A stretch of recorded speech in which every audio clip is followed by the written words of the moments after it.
Hoje a gente vai falar do GB USB Smart Card 64M, que é da fabricante RMS, eu acho, porque é tão confuso, as informações sobre ele são tão escassas, tão perdidas na internet.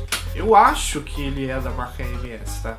Ele é o flashcard mais barato que você pode encontrar no mercado brasileiro. Ele tá custando em cerca de R$200 ou um pouco menos, hoje em dia, em 2015. E ele é barato assim pelo fato dele ter várias ressalvas, vários poréns. Tô aqui para apontar esses vários poréns para você ver se você acha interessante ou não adquirir esse produto.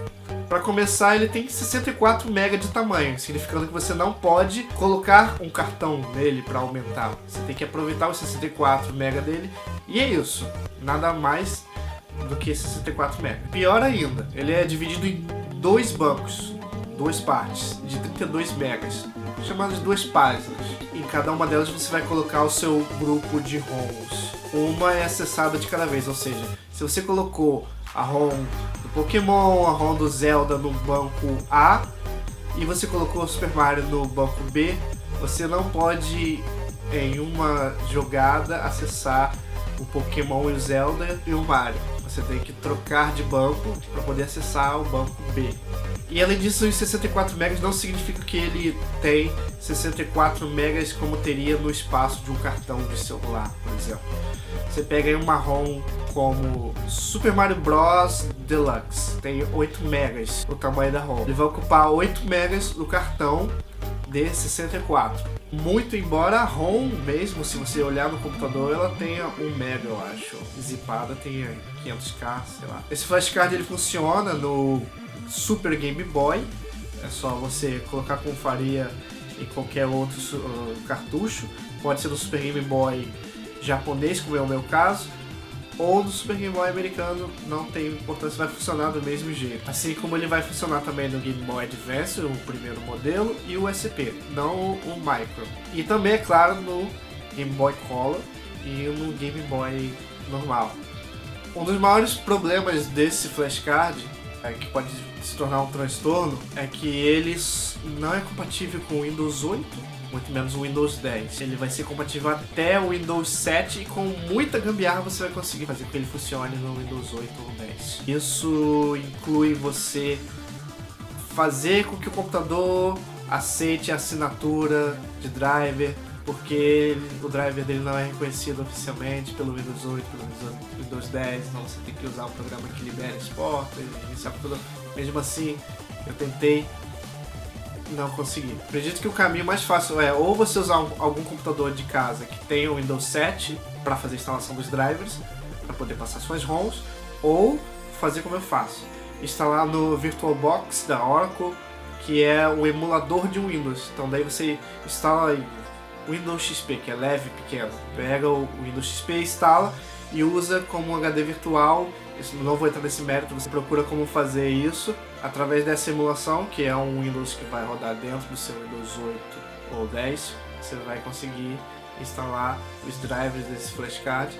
E toda vez que você for querer passar ROMs para o flashcard, você vai ter que executar esse programa, executar o Windows dentro, para poder acessar o loader do flashcard. Okay? Ou seja, até hoje não foi inventado um driver totalmente compatível com os sistemas mais novos Windows 8. Eu acredito que, se eu não me engano, o Windows 8 32-bit ele está ali, que você consegue instalar usando a técnica que eles mesmos recomendam no site.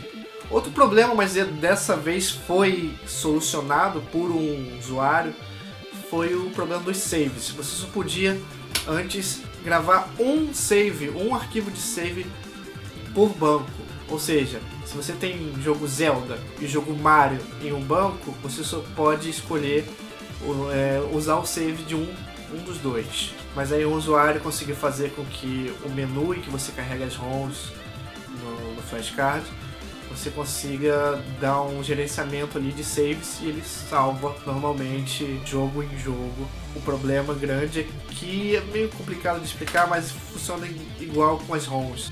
Quando você faz a seleção de ROMs e passa para um banco, ele vai na verdade compilar uma ROM como se fosse um desses jogos 5 em 1, por exemplo. Ele vai fazer uma espécie de 5 em 1, vamos dizer assim, se for 5 jogos ou mais, e colocar o menu. Isso vai virar uma ROM completa, né?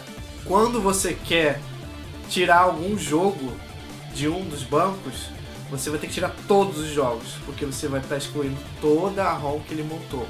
Então você tem que tirar o save, para você não perder os saves primeiro, e depois tirar todas as ROMs para colocar aquela adicional que você queria e colocar de novo aquelas que já estavam. Então, fica mais um ponto negativo desse flashcard.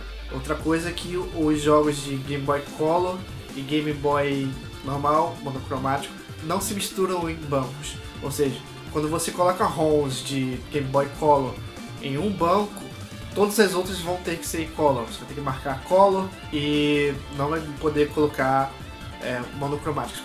Eu não lembro, não testei isso, mas pode ser que funcione, mas funcione de um modo errado ou não entre as ROMs se você resolver misturar. Então a dica é um banco A para Game Boy Color e o banco B só para monocromático. As ROMs de Game Boy Color ocupam muito mais espaço. Então fica aí a dica do flashcard.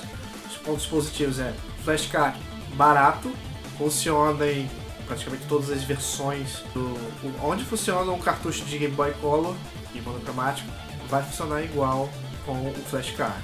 O ponto negativo é a dificuldade para instalar o drive para você poder usar o loader, o fato de ter um tamanho fixo de memória para você alocar as ROMs, não poder ser usado um SD card, tem que ser na memória dele interna mesmo, e o gerenciamento, a forma com que ele faz as ROMs. Então aí fica aí se é custo-benefício para você ou não a compra desse flashcard.